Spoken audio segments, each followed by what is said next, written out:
Welcome to the Turning 65 podcast. I'm your host, Chris Robinson. Today we have Clay Pluff. Thank you for coming out. So I thought it would be really cool because, again, we do this podcast about people turning 65. Yep. So it's a podcast for seniors. And I was like, I know a few seniors that are doing stand-up comedy with me out on the circuit. So I said I'd love to have some of them on to talk about, what it's like starting in comedy at your age and trying it as a totally new thing. So when did you start? I actually started, it would be 3 years in July. Okay. There was a guy named Judd Jones who did an open mic night over in Cocoa Village. And I went and I did 2 of those. They gave us 2 minutes apiece. And then Judd stopped doing it. Apparently he had some issues in Texas, went back home. So there was a whole huge gap until Eugene Singleton took over the Blind Lion showcase in downtown Cocoa. And I literally begged him to go on. And he politely told me, no, come back when you know what you're doing. I said, I'll be dead by then. So, but he, thanks to his wife, who helped convince him, apparently she was going to withhold sleeping with him until he put Clay on stage. And he relented. And ever since then, thanks to Eugene and Eric, they have allowed me to really expand and go places that I'd never get into. They both are great, and they've been very kind. But honestly, that's how it starts for all comics, really. You work with a couple people, and they get you in the door in places that otherwise, because earlier you were talking about networking. Yes. Because what was your business, like when you were working, what was your business? I did catastrophe adjusting. Oh, so okay. I worked for myself for the last between 45 and 50 years. Wow. And what I would do is I would pimp myself out to various insurance carriers when they had earthquakes, fires, floods, hurricanes. And I was fortunate enough to be able to align my values with the companies that I felt were fair and actually looked out for their insureds. So I was blessed from that standpoint. So I was used to the travel, never being home and that whole thing. So you did it around the country. So you traveled. Oh, yeah. Oh, really? Yeah. Unfortunately, when us guys and gals would get together, it would be, do you remember back in '89, Hurricane George in Mississippi? Yeah. Oh, yeah. Yeah. Wow. That's very cool. But were you based out of Florida when you were doing that? I've lived in Florida the last 32 years, and we were living in New Hampshire, and one day during a snowstorm, my wife said to me, you travel all the time. What do you think about moving to Florida? You don't care where you live. I said, great. And we moved to Florida 8 days before Andrew hit. I said, you couldn't make this up. So my wife and daughter were coming down about a month later. And I had, I think it was 12 or 15 adjusters living in our townhouse before my wife and daughter came. Because as you're probably well aware, anytime there's a hurricane or a flood or whatever, there are no places for people to find. To stay. Yeah. So and that's our biggest, or was our biggest problem. Where are we going to stay? That whole thing. Yeah. Where are we going to have power so we can use our computers? Yeah. So you started doing comedy at 72. Yes, 72 years old. Yeah. And was it something you'd always wanted to do? Yes, kind of. And life got in the way. And we're like the Brady bunch. Second marriages for both of us. My wife had 3 children and 4 grandchildren. I have a daughter. And they all said to me, hey, oh man, you got to go on stage. You're funny. Okay. let's try it. So they all came out to the blind lion. I think we had 12 of us there out of the 14 in the audience. So it was a stacked deck. Yeah. I couldn't lose. I could have got up there and said nothing and stared at them. They would have laughed. So it went well, and I did it again, I think the following week. And then we get, who was there but Jimmy Moynihan, who was a local comic that moved to Austin, but he was still around, and he said, "Hey, Clay, you're pretty funny." I said, "Well, thank you." He said, "I'm putting on a show over here in Vieira. Would you come and do it?" I said, "Sure." And then after that, that's when I met Eugene, and I spit on and took a sleigh ride ever since. But we have a really cool comedy scene here in Brevard that I don't think enough people in Brevard know about. I don't think the word gets out at all, because I will go places or we'll go out to eat, and you can't keep me quiet, so I'm talking to the people beside me, giving them cards. "Come on out on Thursday nights. We got a show." "Really?" I said, "This show's all over Brevard." Yeah. And people, so basically the promoters are doing a crummy job of getting the word out. Mm-hmm. That's the bottom line, right? Yeah. And not to be mean, but that's a fact. Yeah, no, because if I don't know that a show's taking place, how am I going to go to it? Mm-hmm. Yeah, so we created, so I'm actually the one that originally created the Space Coast Comedy Scene Facebook page. Yes. So what we're trying to do when we created it was to create like a central location where anyone who's a fan of comedy in Brevard can go to that one Facebook page, and all of the promoters that run shows will all have their stuff on that page. So it's like a centralized place. So we got to do a better job of... You know what? Yeah. I think that's a great idea. Mm-hmm. I think it's tremendous. Mm-hmm. I think that there is so much more that can be done. And by that I mean, you believe the number of times that people come up to me after a show and say, "Hey, Clay, you guys are all great, or you guys and gals are all great. How do we book one of you guys to do a birthday show, to do a what's-his-name show?" Mm-hmm. So I say to the other comics, I say, "Do you have a business card?" "No. I have a sticker." So what good is a sticker going to do you?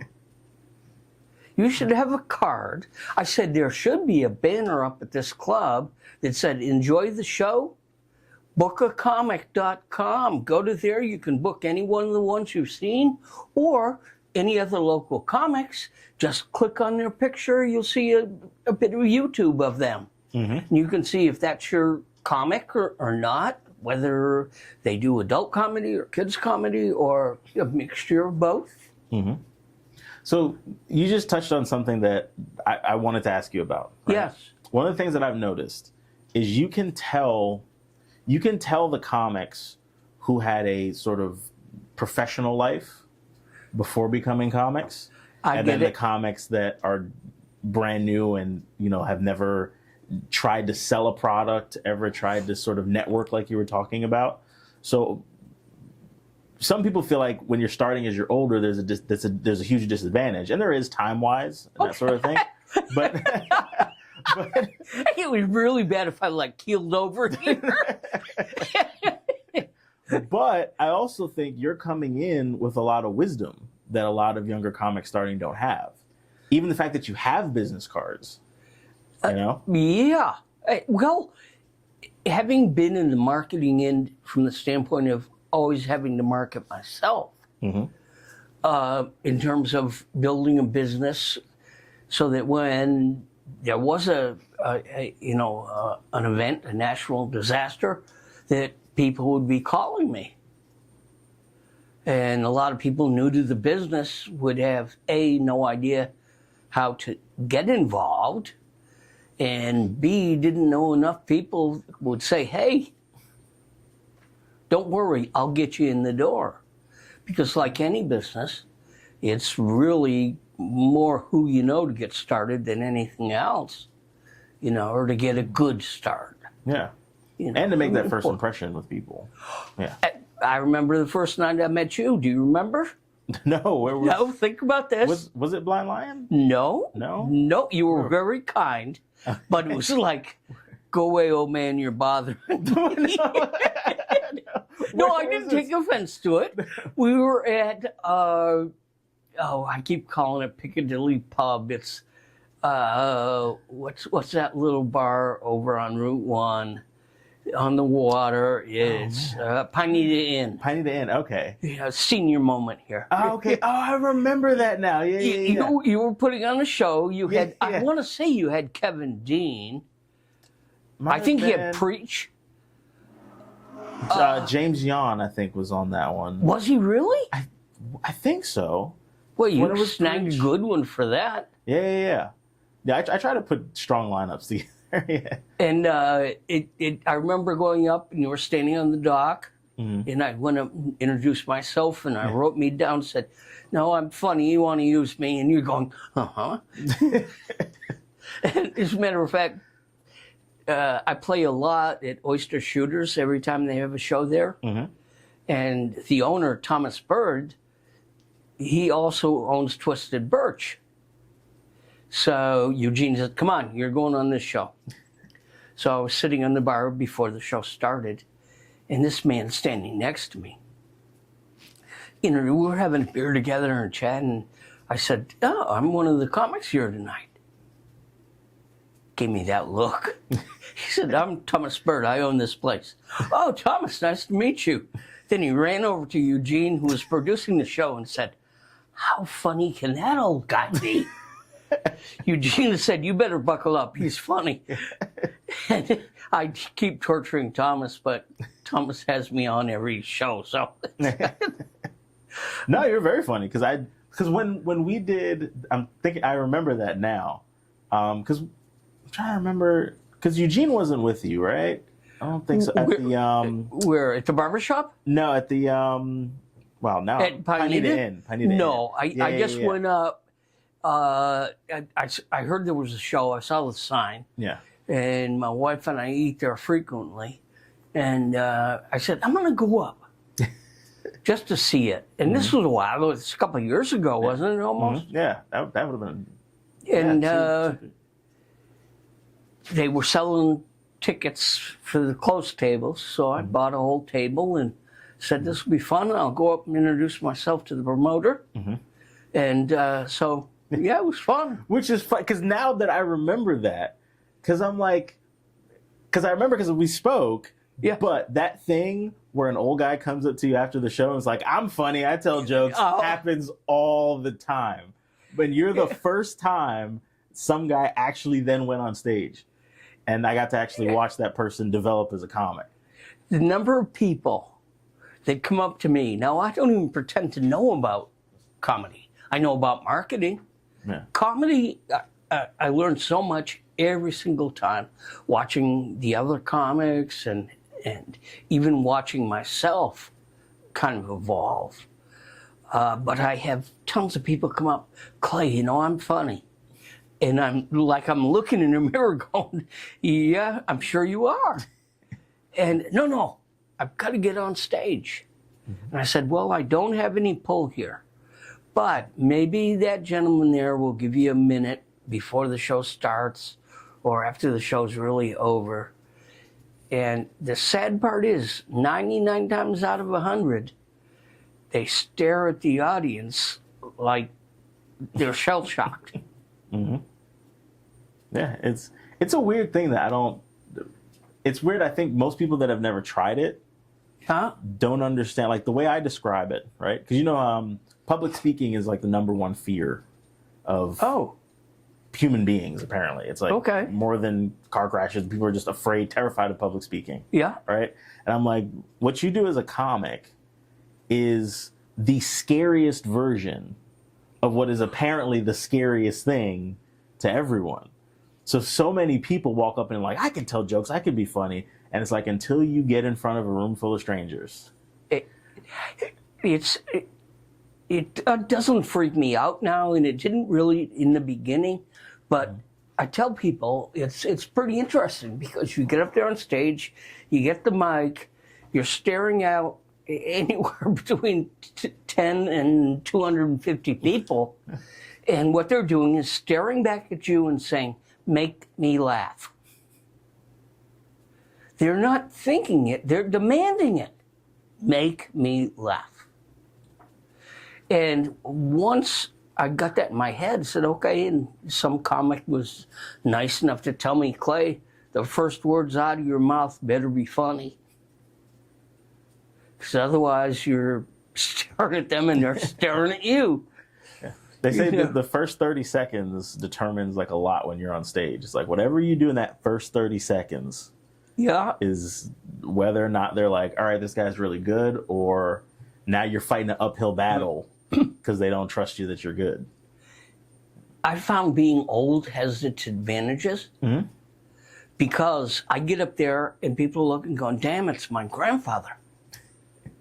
Okay, well, he's going to tell some dopey joke about a stroller or whatever. And Chris, you've seen me numerous times. I'm kind of adultish in my material. Actually, no, the word is obscene, but just to be frank, that's what it is.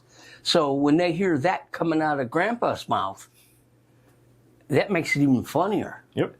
It really does, because they're not expecting that, I don't think.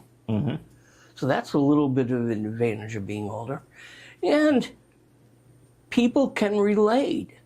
We get a lot of older people in the audience, and they're going, damn, I can relate to that. I've got grandkids, and grandkids did the same thing to me.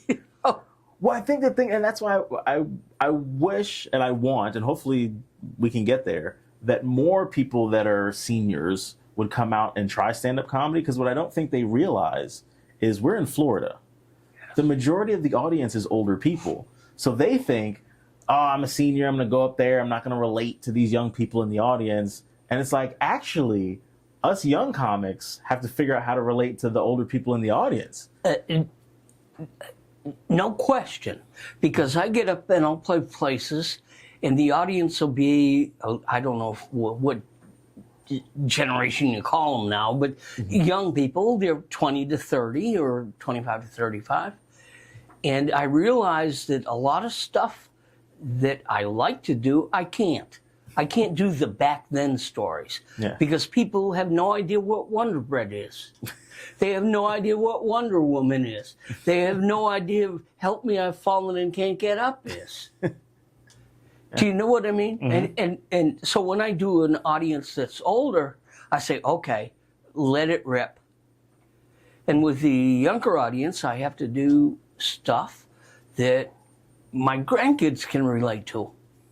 So I'll run a lot of stuff by them, and they'll go, no, Grandpa, people don't say that. Okay, what do they say? No, fill the old man in. Give me a shot here. So. Yeah.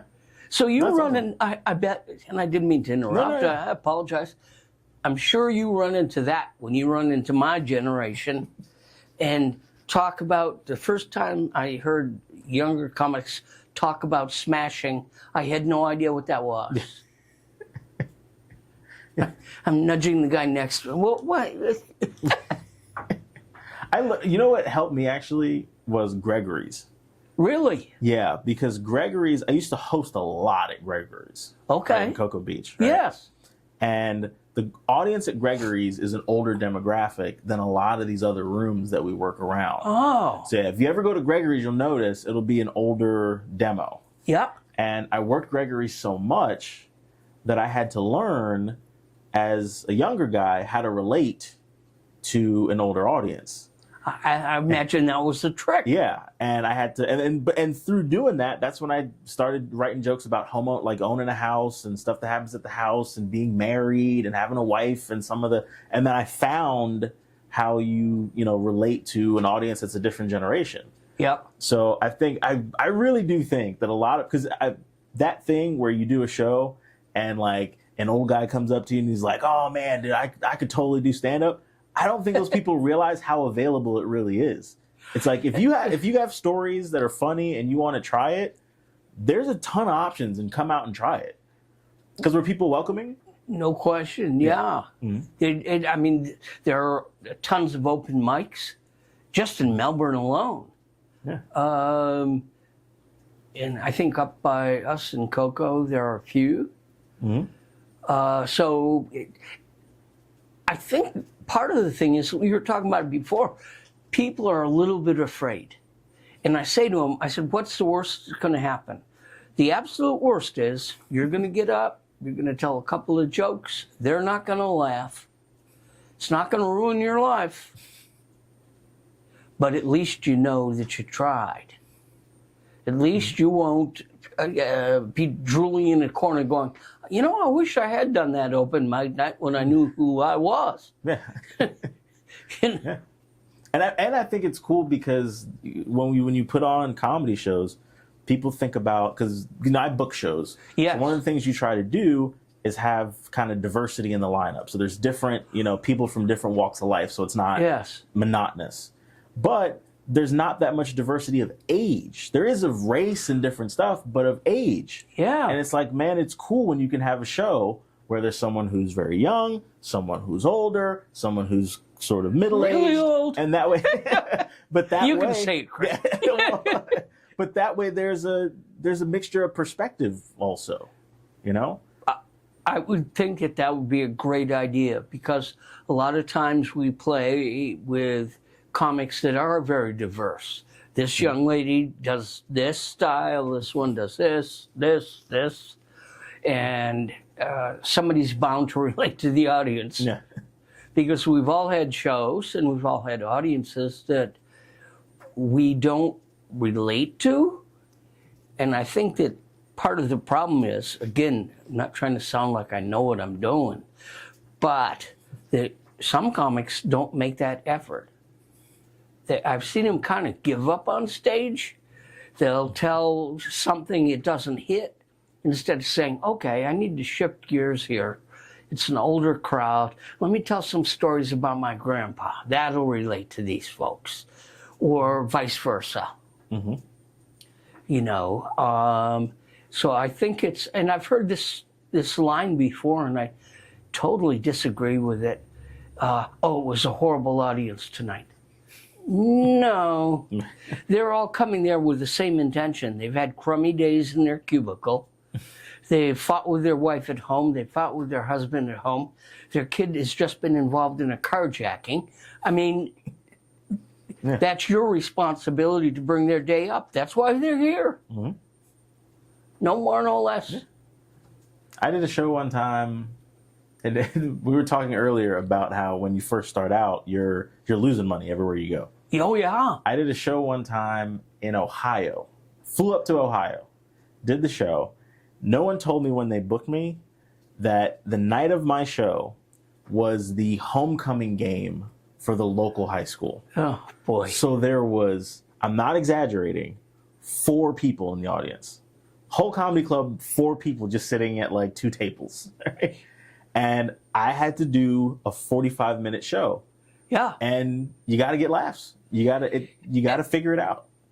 I worked at a club one time, and I think we had 4 or 5 comics and 3 people. And the host wanted to cancel the show. Now, I have nothing to do with it. I'm just the random comic that they have on every once in a while. I said, no. I said, it's not my choice. But if you cancel the show, those 3 people are leaving and never coming back. I said, I spent time talking to those 3 people. It's that woman's birthday. She drove an hour and a half with her friend to celebrate her birthday. And I said, if you don't mind, I'm going to ask the other comics if they all want to stay. And they all voted yeah. I said, look, let's put on a show, boys and girls. And those people appreciated it so much. That was the best free advertising this particular club ever got in their life. Yeah. Because they all went back. I dragged the lady birthday girl up on stage and said, come on, boys and girls, we're singing happy birthday to Barbara. That was the highlight of her day. Yeah. So, she went home. She told all her family and friends, they should have canceled that show by all rights. But they didn't. So I think that, sometimes we all need to make the extra effort. You wanted to play in front of a packed room. Yeah. For crying out loud, you flew up there, you had 45 minutes of material that you'd worked on. And I think that what people don't realize, how hard it is to do 5 minutes, let alone 40. And if people tell you that, oh yeah, off the top of their head, they just know. They've been writing lines, they've been ordering what order they're going to go in, and basically memorizing, okay, this is this portion of the set, I'm doing this about my grandkids, and then Walmart, and then whatever. It's a lot of work, and people don't realize it. Mm-hmm. And I get up sometimes and I get just infuriated. I see young comics get up there with their phones. Yeah, and then when I was 6, I say to them, and it's not my right to, except I'm old and I can say stuff that other people can't. I say, if you don't have enough respect for the audience to memorize 5 minutes worth of stuff, you shouldn't be here. Well, I work. Do you drive to work? Yeah. Practice it over and over in your head on your way to work, on your way home. I think sometimes we all are our own worst enemies. Now, I know you book a club and you book all pros and all people that you'd be proud to book.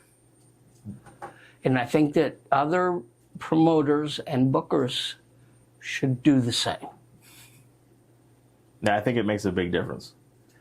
And I think, again, the generation thing. Yes. Your generation watched a different level of professionalism in stand-up, where you're watching comics on the Johnny Carson show, where everything was sharp. You performed in a suit and tie. You had a very tight, extremely tight 7 minutes or 3 minutes or whatever that time slot was. Yeah. It's a totally different level of professionalism than they do now. And the style is different now, but some of that stuff is missing. I tend to agree with you because I do a lot of a style of Rodney Dangerfield or Don Rickles or Henny Youngman, all the old comics. My material is typically one-lined, and I'll try to do 4 one-lines in a minute. And that, even if I mess up a line, or guess what? I'm on to the next one. I haven't told a story for 2 minutes, hit him with a punch, the punch didn't landed. Now, you totally lost the audience, right? Yeah. They don't want to hear what you have to say because they said, we just listened to 2 minutes of this crap. He's going to start again or she's going to start again. But that's even the difference of the stuff. So it's funny you say the last per minute count sort of thing. Yes. So you're doing 4 one-liners in a minute. Yes. So the way my jokes are structured, I tell about 1 joke a minute. Each joke takes a full minute. Yeah. So again, it's a different style, and I think it's important that a lot of the younger comics see it because there's other ways to do it. You don't have to just copy what's popular right now. Yep. So who were your favorite comics when you? Rodney Dangerfield was Richard Pryor. I mean all those guys, but I was really attracted to Rodney. For a couple reasons. I used to go to his comedy club in New York City when we lived down there. It's Dangerfield's, right? Dangerfield's. Awfully nice man. He'd be at the club, at the bar. Oh, you got to meet him? Oh, yeah. Oh, really? Oh, yeah. And he was a kind, he was just one of the guys. Do you know what I mean? Yeah. You'd be just sitting there and he would be and laughing and joking and all of that. But he had a very tough life, a very abusive family. He worked hard. He sold aluminum siding, for crying out loud. He did all those things. And he worked at it till the day he died. So he put a lot of work into it before he hit the point of where writers were doing it for him. You know, so I admire that. Henny Youngman, the same way. A lot of people say, Henny Youngman used to play the violin and then do the one line between that. I mean, there were a lot of good ones. And the ones now are wonderful. It's like you say, though, it's a totally different comedic style. The timing, it's so different. Like I was showing you there when I worked with Jimmy Walker. Yes. Right? Jimmy Walker. I was a little frustrated because he wouldn't let me interview him. Because I wanted to do an interview because he had the most amazing stories. Right? Why wouldn't he let you interview? I don't know. It's not his thing, I guess. He said he doesn't. When we were there, he didn't do radio interviews either. So they normally book us to do a radio interview to promote the show. Sure. And he didn't do that either. He's like, nah, I don't really do interviews, which was funny. But what happened was the promoter for the shows has a driver, I guess, that he uses that normally drives the comics around. So we were up there. So it was me. I was opening for Jimmy Walker. Yep. And there was a show in Manchester, New Hampshire. Yeah. There was a show in Ogunquit, Maine. And then I think there was one more show somewhere in New Hampshire. I don't remember. But we were going up to Maine from New Hampshire. And he was like, hey, we had an issue with the driver. So do you mind just running Jimmy Walker up to Ogunquit? And I was like, sure. So that weekend, me and Jimmy Walker spent a total of like 6 hours in the car together. Oh, my goodness. Yeah. Just, running from New Hampshire to Maine and back and then running to this show and back. And he just had the most amazing stories of the people that he started with. Yeah. And like, I was asking him, I was like, who did you start with? And he was like, oh, when I started, it was when Pryor was young. Yeah. Because Jimmy Walker's in his 80s. And he still performs. I was just going to ask. I remember, when he was on that sitcom. Good Times, yeah. Good Times. But my gosh, that's right. He's got to be getting old. Yeah. I think he's 83, I think. Oh, my goodness. And he's full-time. He's on the road. I see him. He performs down here. He performs all up and down the East Coast. I don't know if he still does LA, but yeah, he's an active comic at 83. Well, that's a good thing because getting older, you have two choices. You can either curl up and die watching Gilligan's Island on your sofa, or you can get out and do something. Not that it has to be comedy, but I don't care if you craft, if you join a walking club, whatever it is, for crying out loud, do something. There'll be plenty of time when you can't. And I think, I would think, I don't know, but that in terms of like a brain exercise, stand-up has to be one of the best because your brain is constantly, I don't know what it's like when you're on stage. My brain is just on fire thinking of, is there a joke about this guy's hat? Is there something here? It's constantly. That's a good thing. Because it does. It stimulates you. It stimulates me during the week when I'm, okay, what am I going to do this week? What am I going to do? What can I change that'll make this different? And I think one of the problems is that, and I'm sure it's the same with all comedians basically, is getting stale. By that I mean, okay, people who have seen me say, Clay, I've heard you do that joke 100 times. Yeah. Matter of fact, I asked your partner about that, the lovely Cassandra, the other night. I said, Cassandra, I said, you've seen me perform 50 times. She said, Clay, it isn't the jokes, it's the audience's reaction that I get such a kick out of. Because the majority of them haven't seen you before. And I've heard that joke about your grandson 1,000 times, but they haven't. And I think part of the problem is, and I heard an interview with Leonard Skinner, with Varney Van Zant, and somebody asked him, don't you get tired of playing Freebird? He said, well, yeah, we played it thousands of times, but it's fresh to the audience. And I think that, and I can't say this for a fact, but I'm just guessing. I know that every time I get on stage, I've got to energize myself and say, you know what? Chris hasn't heard this about my grandson. I'm going to make him laugh. Yep. Whereas if you go up with monotone and I've got to tell this one again, it's going to reflect with the audience. Oh, for sure. Yeah. You know? So I think that, at least with myself, I've got to remind myself, hey, I'm going to set these people on fire. They haven't heard me before.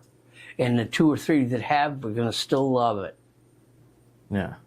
You know? So, yeah, I worked with, you know, Donnell Rollins he did Chappelle Show, and no. he's got a Netflix special and all this. But working with him, he's super high energy. Yeah. However, as soon as he's off stage, he's quiet and just relaxed. And what was cool working with him is, like, because you say you have to energize yourself. Yes. We were in the green room, and around 30 minutes before showtime, Yeah. he would put on music in the green room. And I thought it was the first night I thought he was just putting music on. But I worked with him 3 nights in a row. Yeah. And all 3 nights, at around the 30-minute mark before showtime, Yeah. he played the same run of songs that built his energy. And by the time it was time for him to get on stage, he comes out of the green room screaming at the audience. He was on fire. Yeah, because he's, I guess, mastered building that energy up over time. Because, yeah, like you said, if I've got jokes that I'm sure I've told over 1,000 times. Yeah. Yeah. So you have to keep the energy up. And, yeah. For sure. Yeah. But that's the fun part of it. You know, somebody asked me about it, and it's hard to believe, 30 pounds ago, but 50 years ago, I used to be an athlete. And every time before I was a long distance runner, and every time before a meet, I would get so, just like your buddy, get so wound up, listen to music and want to kill the person beside me. By the time it started, it was the same feeling when I got up to do stand-up. I'd get the feeling and then the prickly on the arms and, okay, give me the mic and get out of the way. Yeah. But that's a good thing, because then you're imparting your energy on the audience, at least from what I can tell. Yeah. Yeah. So what do you think? All right, so somebody wanted to start, right? Yeah. So someone who's around your age is thinking about starting stand-up comedy. Because, again, like, I run into so many people who say it, and then you never see them again. So I think locally, where do you think they should start? Well, they've got, let's see, and doesn't Villains in Melbourne still do a show? Or They don't do it Rajitos? at Villain anymore, no. So I think locally here, who would it be? there's Chumley's, that's an open mic Okay, I've still. heard of that. Yeah. Blind Lion, We don't they don't really do usually that let anymore. people, brand new people don't really do Blind Lion that much. No. I'm trying to think which is local, because I haven't. Alex, she does it up, but that's Orlando. I think she it's out does in an Orlando. open mic. And I know the open mics kind of change spots down here They move in around. Melbourne. I think if somebody really wanted to do it, doesn't take a lot of research. Here's what I'd suggest. If you're going to do it, just do it. But be prepared. Don't get up there because somebody says, Bob, you're funny. You ought to go and do it. I'm sure Bob is funny, but put a little structure to it, Bob. Put a little bit of work into it so that I'll give you an example. And Eugene nearly killed me, but it turned out to be one of the funniest gigs that we ever did. I had a woman come up to me before the set at Oysters, and she said, Clay, I have this huge funny joke. You got to let me do it and all. I said, I'm going to get in trouble, but I'll show you how we'll work it. So I got up. I did a couple of minutes, and I said, ladies and gentlemen, we have a young lady who would love to come up and tell a joke. So come on up. We drag her up. I interview her briefly. And I said, I understand that you have a joke you want to tell. She said, uh-huh. And that was it? She froze up. She was staring at the audience. I said, isn't it a joke about 2 potatoes? She says, uh-huh. And there are 2 potatoes on the side of the road? Uh-huh. How do you tell which one's the prostitute? Uh-huh. The one that has the decal on it that says Idaho? Audience laughs hysterically. After the show, she comes up to me and she says, God, I was fantastic. Thank you so much. It was the best time of my life. I said, yes, you were. And Eugene came up to me and said, don't ever do that again. I said, but they laughed. Yeah. He said, what happens if they didn't? I said, they did. Talk to me when they don't. Yeah. Well, that's awesome. Thank you for coming. Oh, I appreciate you having me. Yeah, this was awesome. So we just got carried away. Yeah. Well, thank you. This has been the Turning 65 podcast. Thank you for joining us. It was a pleasure, Chris. Thank you.